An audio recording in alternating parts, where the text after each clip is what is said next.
alihi wasahbihi wasallam.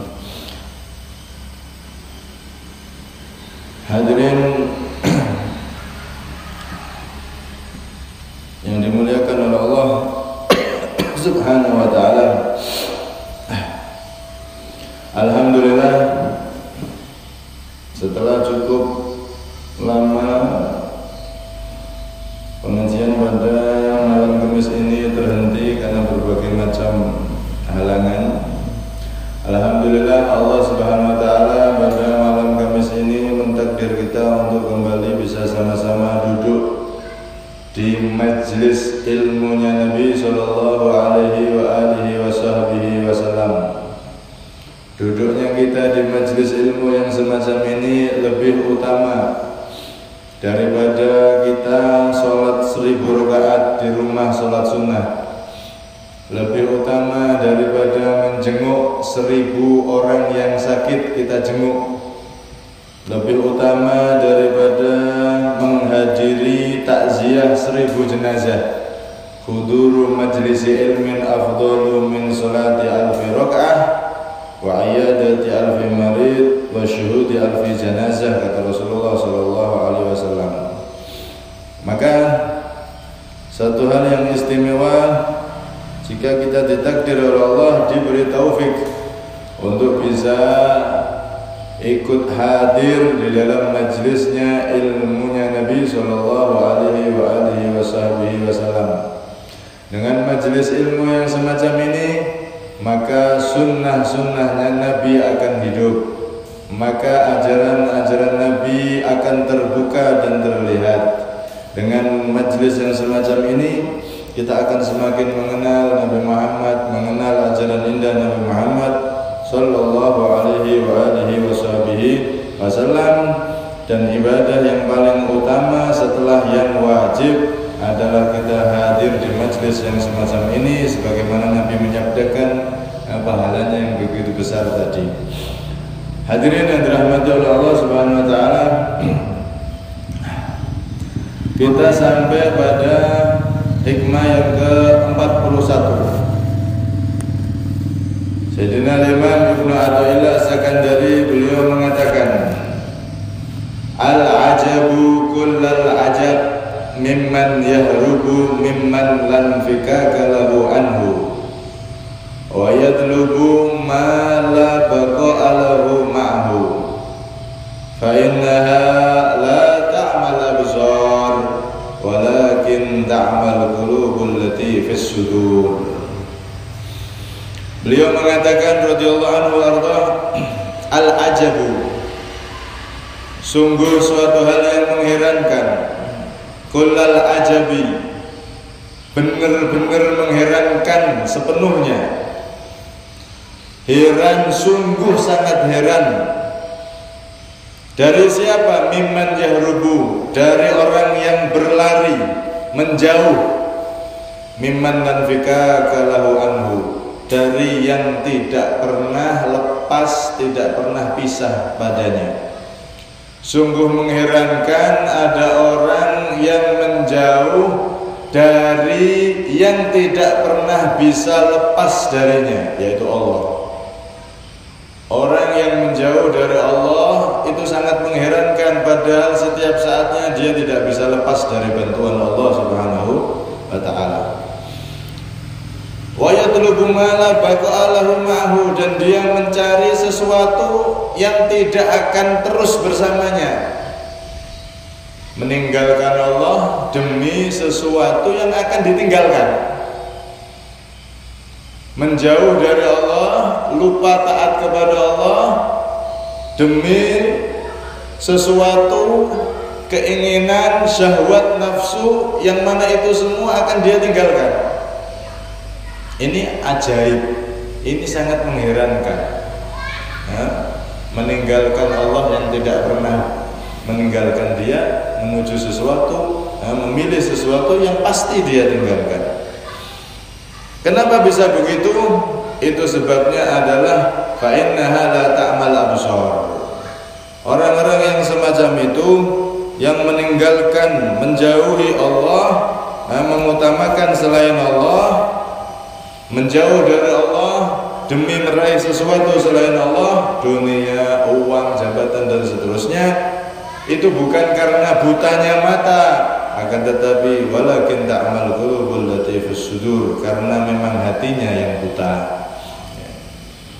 Orang itu kalau menturuti nafsunya, keinginannya, ambisi duniawinya, maka hatinya akan semakin tertutup dan bisa buta, bahkan lupa dengan akhirat, lupa dengan Allah Subhanahu wa ta'ala. Nah, hal yang semacam ini, kok ada orang hidup yang dia ini tidak pernah lepas dari bantuan Allah. Dia bernafas, ya butuh bantuan dari Allah, butuh oksigen yang disediakan oleh Allah. Dia bernafas juga enggak memompa jantungnya sendiri, jantung selalu bergerak, yang menggerakkan juga Allah. Darahnya mengalir dari ujung kepala sampai ke bawah, kakinya semuanya darah ini mengalir. Kalau darah itu terhenti maka bisa stroke. Itu juga semua yang menggerakkan bukan dia tapi Allah. Dia tidak pernah bisa lepas dari Allah, tapi malah tidak peduli kepada perintah-perintah Allah. Ini adalah satu hal yang mengherankan. Kalau orang soleh lihat ada orang yang semacam ini, heran banget. Nah kita kan enggak, yang kita heran nih kalau ada orang bisa terbang, heran. Ada orang bisa nyulap daun jadi uang, heran. Ada orang bisa ini bisa itu, heran. Kalau orang-orang soleh dulu heran, sungguh sangat heran kalau ada orang gara-gara kesibukan kerjanya, gara-gara cari dunia, gara-gara cari uang kok sampai meninggalkan taat kepada Allah. Ini sungguh-sungguh sangat mengherankan. Nah, itu sampai dikatakan orang soleh zaman dulu tuh Pak, kalau lihat orang sekarang dan orang sekarang kalau lihat orang zaman dulu, itu sampai dikatakan begini, lau ra'auna la yadunnu annana syayatin walau ra'ainahum lanadunnu annahum majanin. Sampai seperti itu. Andaikan orang dulu tuh lihat orang sekarang yang kehidupannya kayak sekarang ini, bukan kadang-kadang, banyak yang karena cari dunia, cari pekerjaannya, memburu targetnya sampai tidak sholat, memburu targetnya sampai tidak puasa. Itu umpama orang dulu ada yang dihidupkan di zaman sekarang, maka mereka akan melihat kita ini disangka syayatin, disangka jelmaan setan. Kok ada manusia kayak gitu? Kaget mereka, heran mereka. Begitu juga umpama dibalik, kita ini dihidupkan oleh Allah, di flashback, diundur, dihidupkan di zaman dulu misalkan. Kita akan lihat zaman itu bagaimana mereka semua. Mungkin kita akan menyangka mereka adalah orang-orang gila. Kenapa? Karena dunia itu enggak kedunian belas. Dunia itu nomor 2. Pertama ibadah, akhirat. Itu orang-orang dulu. Sampai dikatakan begini, potret kehidupan orang dulu tuh. Kalau ada orang meninggal, namanya Habib Umar bin Abdurrahman Al-Attas. Ini pernah satu ketika beliau anaknya itu meninggal, ditakziahi seperti bisa ditakziahi, sedih ya seperti biasa sudah. Tapi yang lebih hebat lagi kalau orang dulu itu kalau ada temennya tidak sholat jamaah di masjid, maka itu tambah rame yang takziah. Wah kamu tadi kok nggak jamaah di masjid kenapa? Kok tidak bisa jamaah di masjid kenapa? Orang tuh banyak datang gitu, bahkan sampai 3 hari 7 hari datang kayak orang meninggal, bahkan lebih daripada suasana orang yang ditinggal mati oleh keluarganya. Ini potret zaman dulu. Orang nggak jamaah itu dianggap sudah seperti orang meninggal. Meninggal apanya? Takut kalau meninggal imannya, takut kalau meninggal hatinya. Sampai temennya itu semuanya datang takziah gara-gara tidak sholat jamaah. Masya Allah. Nah, ini orang dulu. Sampai ada juga Ada seseorang yang nangis terseduh-seduh. Maka ditanya, engkau ini kenapa? Lima tabki, kenapa kau menangis? Dikira ada yang meninggal, ayah ibunya atau keluarganya yang meninggal. Ternyata aku menangis karena karena fatatni sholatul jamaah, karena aku barusan telat gak bisa berjamaah. Masya Allah, gak iso jamaah, gak iso ibadah. Jamaah itu kan sunnah muakkadah, ada fardu kifayah. Kalau dalam madzhab Imam Syafi'i, pendapat yang kuat fardu kifayah, bukan fardu ain. Yang penting sudah ada orang jamaah sudah. Tapi kalau orang-orang soleh dulu, mereka itu ibadah itu nomor satu, akhirat itu nomor satu. Karena itu kalau orang dulu, kita hidup di zaman mereka, maka kita akan melihat mereka itu kayak orang-orang gila, kayak nggak doyan dunia. Ya dunia kerja ala kadare, tapi waktu sholat berhenti semua, sholat langsung. Waktu ngaji, nggak ada. Oh saya sibuk nggak bisa ngaji gara-gara masih nggak ada. Justru saya sibuk karena ngaji nggak bisa kerja. Itu mereka zaman dulu. Sekarang kan enggak. Kalau mereka hidup di zaman sekarang, karena itu tadi bisa jadi mereka akan melihat, orang zaman apa ini? Zaman manusia kayak gini, dikira kita ini jelmaan setan, jelmaan gerandong. Kenapa? Karena sholat ninggal sholat jamaah biasa, tidak ada nyesel, tidak ada orang datang untuk mengingatkan apa, tidak ada. Bahkan ninggal sholat biasa. Oh, orang sholat dulu kalau hidup di zaman sekarang sudah, ini zaman manusia yang hidup atau jelmaan setan ini? Dibalik itu seperti itu. Kalau kita hidup zaman mereka, kita akan menyangka mereka orang-orang gila, dunia kok gak doyan. Tapi nek mereka hidup di zaman kita sekarang, maka mereka akan menyangka ini orang zaman apa ini? Kita akan dianggap seperti jelmaan setan. Alhamdulillah. Karena itu, masya Allah, sudah sangat mundur sekali umatnya Nabi SAW. Semakin zaman ini semakin mundur. Itu jangan sampai kita menjadi orang-orang yang terlena dengan zaman. Kerja ya kerja, tidak ada larangan. Cari dunia ya memang kewajibannya sudah, tapi satu, jangan sampai lupa akhirat. Karena dunia ini akan kita tinggalkan, akhirat yang nggak akan pernah bisa kita tinggalkan, akhirat yang akan selamanya berada di, kita akan selamanya di sana dan tidak pernah ditinggalkan lagi. Karena itu Rasulullah SAW beliau pernah mengingatkan kepada kita. Nabi bersabda, yatsba'ul mayyita salatun. Orang yang ketika sudah meninggal itu diberangkatkan ke kubur itu diikuti oleh 3 hal. Yang pertama ahluhu, yang pertama keluarganya, temannya, handai tolannya ngikuti dari rumah duka sampai ke kuburan. Wa maluh, dan hartanya juga ngikuti. Oh mungkin motornya, mobilnya dipakai ngantar dia. Keluarga, harta ikut ngantar dia ke kuburnya. Wa amaluh, dan amalnya juga ngikuti. Fayarji'u ithnani wa yabqa wahid. Jadi ketika ada orang meninggal diikuti oleh 3 hal: harta, keluarga, sama amalnya. Maka yang 3 ngikuti ini 2 kembali ke rumah, yang 1 tetap di situ. Yang 2 itu apa? Ahluhu amaluh. Ya jelas, keluarga dan hartanya setelah dikubur selesai, hartanya, mobilnya balik lagi ke rumah, jadi mobil orang. Bahkan tanahnya nanti bisa diwaris orang atau dibeli orang, jadi nama orang. Istrinya pun bisa berpindah jadi miliknya orang. Hartanya balik, keluarganya balik. Tidak ada yang nunggu di situ di kuburannya sampai selama-lama. Tidak ada. Selesai dikubur, selesai orang pulang, ya sudah pulang juga dia. Tinggal yang nunggu di situ 1, amal perbuatannya, ibadahnya. Karena itu jangan pernah kita melalaikan sesuatu yang tidak akan pernah kita pisah, kita tinggalkan, yaitu amal ibadah kita, agar kita mendapat ridho Allah Subhanahu wa Ta'ala.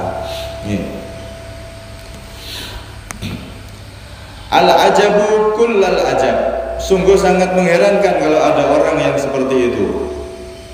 Hidup di dunia yang cuman 60-70 tahun, akan tetapi karya yang dia hasilkan ternyata jauh dari Allah Subhanahu wa taala, jauh dari ridha Allah Subhanahu wa taala. Kadang-kadang buru dunia, buru harta sampai lupa Allah. Kadang-kadang dia nggak terlena dalam harta. Hartanya sudah cukup, terus semuanya cukup sudah, tapi terkadang dia jadi orang yang lupa kepada keluarganya. Anaknya nggak dididik, nggak diarahkan dengan benar. Kadang-kadang jadi suami sama istri seenaknya sendiri, lupa bahwasanya istri anak itu titipannya Allah, amanat dari Allah. Terkadang suami memperlakukan istri seenaknya, atau sebaliknya istri mengkata-katai suami seenaknya. Lupa bahwasanya di dalam keluarga itu juga ada bagian daripada ibadah kepada Allah Subhanahu wa taala. Dengan apa? Dengan menjadi suami yang baik sama istri, dengan menjadi istri yang baik sama suami, dengan menjadi ayah dan ibu yang baik untuk anaknya. Itu juga termasuk ibadah. Bahkan kalau anak kita membutuhkan kita, menangis dan lain-lain, kita mau sholat ini, mau sholat duha, sholat sunnah, mau baca Quran, stop sih. Anaknya dipegang dulu, istrinya yang butuh bantuan dibantu dulu. Nanti kalau selesai baru ibadah, kalau mau ibadah. Nah, kita megang anak, kita bantu istri di dalam pekerjaan rumahnya, itu juga termasuk ibadah kepada Allah Subhanahu wa taala. Bagaimana Nabi, beliau disifatkan karena fi mihnati ahli. Nabi Muhammad itu beliau kalau dalam rumah, ketika Sayyidah Aisyah ditanya, wahai Sayyidah Aisyah, Rasulullah itu kalau dalam rumah itu bagaimana? Engkau kan istrinya Rasulullah, coba sifatkan kami ingin tahu Nabi Muhammad itu perangainya ketika beliau dalam rumah itu bagaimana. Maka dijawabkan, fi mihnati ahli. Rasulullah itu selalu menjadi pendorong dan pembantu keluarganya, bantu gitu. Sibuk apa, bantu, pengertian. Bahkan beliau menyapu, bahkan beliau jahit pakaiannya sendiri. Itu juga dilakukan oleh Nabi SAW. Tidak harus ini pekerjaan perempuan, harus perempuan. Saya enggak, itu bukan pekerjaan saya. Enggak, Rasulullah enggak ngajar seperti itu. Kalau memang bisa bantu. Itu juga jadi nilai ibadah, jadi nilai pahala yang besar di sisi Allah Subhanahu wa taala. Bukan hanya sholat, baca Quran, dzikir saja yang berbuah pahala. Nyenengkan keluarga itu malah pahalanya besar. Pahalanya juga besar di sisi Allah Subhanahu wa taala. Bagaimana Nabi mengatakan, khairukum li ahli wa ana khairukum li ahli. Sebaik-baik kalian wahai umatku di sisi Allah adalah yang baik dengan keluarganya. Itu yang diajarkan Nabi Shallallahu Alaihi Wasallam. Lihat bagaimana Sayyidina Umar di dalam keluarga. Beliau jadi khalifah, pemimpin agama, pemimpin negara, jadi pemimpin umat Islam, sudah hebat, adil luar biasa, tegasnya luar biasa. Sampai-sampai kalau Sayyidina Umar itu saking tegasnya beliau, lewat di satu jalan maka tidak ada setan yang berani lewat di jalan tersebut. Inna syaitan la yanfiru min dili Umar, la yafruku min dili Umar. Sungguhnya setan itu lari dari bayangan Sayyidina Umar. Saking adilnya Sayyidina Umar menjadi pemimpin. Ya jelas karena beliau sahabatnya Rasulullah, hebat sekali. Itu bayangannya aja setan takut, bayangannya Sayyidina Umar, apalagi orangnya. Kalau beliau lewat di satu jalan, setan menyingkir semua, nggak ada yang berani di situ, semuanya pergi. Karena saking tegasnya Sayyidina Umar, saking adilnya Sayyidina Umar di dalam memimpin. Itu di keluarganya juga sama. Di keluarganya juga sama. Bahkan diceritakan Sayyidina Umar itu punya istri cerewet, Ini pernah saya ceritakan nih. Ada orang yang mau curhat sama Sayyidina Umar karena istrinya di rumah itu cerewet, tidak karuan. Terus tidak betah, saya pengen ke Sayyidina Umar, gimana nih istri saya? Datang akhirnya ke sana. Pas deket sama rumah Sayyidina Umar, malah langsung dengar Sayyidina Umar saat itu dimarahi sama istrinya. Orang ini mau masuk nggak jadi balik. Sayyidina Umar udah tahu loh, siapa tadi mau bertamu kok nggak jadi. Dikejar sama Sayyidina Umar, ada apa? Waduh Sayyidina Umar, saya ini ke rumahnya sampean pengen minta nasihat, pengen curhat. Itu istri saya galak. Lah kok saya sampai rumah sampean, saya dengar sampean malah lebih parah, lebih dimarahi lebih parah daripada saya. Sudah saya balik. Saya takkan jadi. Gini loh, kita kalau di rumah sama istri itu yang lemah lembut. Itu diajarkan oleh Nabi, jadi pahala besar untuk kita. Kita mikir gini, coba istri itu pahala dan bantu kita tuh sudah banyak. Yang mencuci pakaian kita siapa? Istri.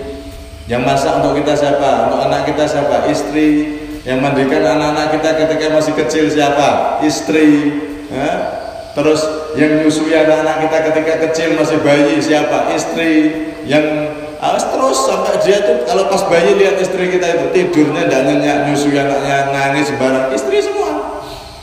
Kalau tidak ada istri, coba bayangin betapa repotnya kita para suami. Karena itu kalau kita di rumah kok mereka rodok cerewet sedikit, udah dengarkan aja. Nanti kalau udah capek kan diam dia. Mas ingat toh pahalanya dia itu sudah bantu kita banyak, masa ini itu semuanya istri semua itu. Dan kita mungkin kalau mengerjakan itu tidak mampu, masak, nyuci piring ini, anak apalagi sekolah dan lain-lain. Oh itu istri semua. Mereka sudah capek. Kalau misalkan mereka kecapean terus ngomel, ya dengerin aja sudah. Kita terima kasihnya dengan diam aja, dengan lembut sama mereka, selesai. Dan itu jadi pahala yang besar untuk kita semua. Sampai seperti itu dinasihatkan Sayyidina Umar kepada orang tersebut. Dan itu memang benar. Dalam keluarga, di dalam masyarakat dan dalam pekerjaan semuanya, jangan sampai kita lupa hak-hak yang telah dititipkan oleh Allah Subhanahu wa taala. Kalau dalam keluarga sebagai suami itu amanat, titipan dari Allah, istri dan anak-anaknya, keluarganya harus dijaga dengan benar, harus diperlakukan dengan baik sehingga Allah ridho dan jadi pahala besar kelak di akhirat. Begitu juga dalam pekerjaan dan seterusnya, semuanya jangan sampai malah menjadikan kita jauh dari Allah. Jangan sampai pekerjaan atau kesibukan kita malah menjadikan kita lari dari rahmat Allah dengan meninggalkan ibadah kepada Allah Subhanahu wa ta'ala. Al-ajabu kullal ajab mimman yahrubu mimman lanfika kalahu anhu wa yatlubu ma la baqa'alahu ma'ahu. Sungguh sangat mengherankan orang yang lari dari yang tidak pernah lepas darinya, yaitu Allah, dan dia malah mencari sesuatu yang akan lepas darinya, yang akan dia tinggalkan, yaitu dunia. Karena itu semoga kita semua menjadi hamba-hamba Allah yang selalu ingat kepada Allah Subhanahu wa taala, selalu mendekat kepada Allah Subhanahu wa taala, dan jangan sampai kesibukan duniawi apapun itu jangan sampai menjadikan kita tambah jauh sama Allah. Justru jadikan dunia ini sebagai tangga yang menjadikan derajat kita naik dekat kepada Allah Subhanahu wa ta'ala. Sebagaimana Nabi mengatakan ad-dunya Abdullah bin Abbas menyatakan ad-dunya salatatu ajza'in. Dunia itu ada 3 macam, ada 3 bagian. Dunia ini ada 3 bagian. Juz'un lil mu'min. Bagian pertama, dunia ini untuk orang mukmin. Wa juz'un lil munafiq. Bagian yang kedua, dunia ini untuk orang munafik. Dan wa juz'un lil kafir. Bagian ketiga, dunia ini untuk orang kafir. Dunia untuk orang mukmin bagaimana? Dunia ini dijadikan pijakan dia untuk meraih dan mendekat kepada Allah Subhanahu wa taala. Kerjanya jadi pahala. Bukan kerja malah jadi dosa. Kerja sholat tidak sholat, kerja puasa tidak puasa. Ini kerja dari pagi sampai selesai kerja, dosa semua itu. Tapi kalau kita kerja, pas sholat berhenti tetap sholat, pas puasa tetap puasa. Ini capeknya kita dari awal kerja sampai malam, itu berbuah pahala semua. Setetes keringat kita berbuah pahala semua. Kalau kita dalam kerja tetap tidak lupa kepada Allah Subhanahu wa taala. Ini orang mukmin. Dunianya orang mukmin itu justru jadi pahala. Capeknya dia, keringatnya dia di dalam mencari dunia itu semua jadi pahala semua. Dengan apa? Dengan selalu ibadah kepada Allah, tidak pernah lupa di saat dia bekerja. Kemudian ada dunia untuk orang munafik. Kalau dunia untuk orang munafik, mereka ini mencari kepuasan di dunia, lupa ibadah. Dia mencari kepuasan biar dilihat orang, wah, itu tujuannya mereka. Wah rumahnya, wah mobil, wah kendaraannya, wah bajunya, wah tanahnya lebar, wah kebunnya, wah itu orang-orang munafik dan dia lupa dengan ibadah. Dan sebagian yang ketiga yaitu orang kafir. Orang kafir mereka dipol-pol nikmati dunia, seenaknya dia sudah. Mau apa semuanya dituruti sama dia. Keinginan nafsunya apa dituruti semua. Mau mabuk dituruti, mau ini, mau itu semuanya. Dunia ini lepas kontrol kalau di tangan orang-orang yang tidak beriman. Karena itu jadikan dunia ini bagian kita orang beriman itu dunia yang kita injak jadi tangga kita untuk meraih kedekatan kepada Allah Subhanahu wa taala. Karena dunia ini mau tidak mau ya akan kita tinggalkan. Jangan malah gara-gara sesuatu yang akan pasti kita tinggalkan yaitu dunia, kita buru dunia yang harus kita tinggalkan, melalaikan Allah yang tidak pernah meninggalkan kita. Jangan, itu sangat mengherankan kata beliau Al-Imam Ibnu Athaillah As-Sakandari dan yang dikatakan dalam hikmah ini. Semoga ya betul-betul kita ini dibimbing oleh Allah menjadi orang yang benar-benar bisa menggunakan waktu kita di dunia ini. Saat bekerja tetap ibadah, saat di rumah baik sama keluarga, saat apapun jangan lupa di situ ada perintah Allah, gunakan itu semua untuk meraih ridha Allah Subhanahu wa taala. Dan semoga kita betul-betul termasuk orang yang hatinya dibuka oleh Allah, bukan orang-orang yang hatinya tertutup sehingga dia semakin jauh dari Allah Subhanahu wa taala. Fa innaha la ta'mal absar walakin ta'mal qulubul lati fis sudur. Orang-orang yang jauh dari Allah itu bukan buta matanya mereka bisa melihat, matanya mereka bisa digunakan untuk melihat apapun gemerlap dunia, akan tetapi mereka tidak pernah bisa melihat masjid, mereka tidak pernah melihat sholat berjamaah, mereka tidak pernah melihat itu semua. Tertutup dari mereka, seakan-akan masjid tidak ada, seakan-akan tempat ibadah tidak ada, seakan-akan ketaatan itu tidak ada. Yang terlihat mereka cuma dunia. Dan kalau itu diteruskan tidak tobat, berbahaya sekali. Ketika umurnya sudah habis, selesai dari dunia ini dan masuk ke dalam dunia yaitu dikubur, maka mereka akan menjadi orang yang menyesal luar biasa. Na'udzubillah min dzalik. Semoga kita tidak termasuk orang-orang tersebut. Sebaliknya kita termasuk orang-orang yang hidup di dunia ini selalu mendekat kepada Allah, dan dekat dan mendapatkan ridha Allah Subhanahu wa taala dunia sampai akhirat. Amin.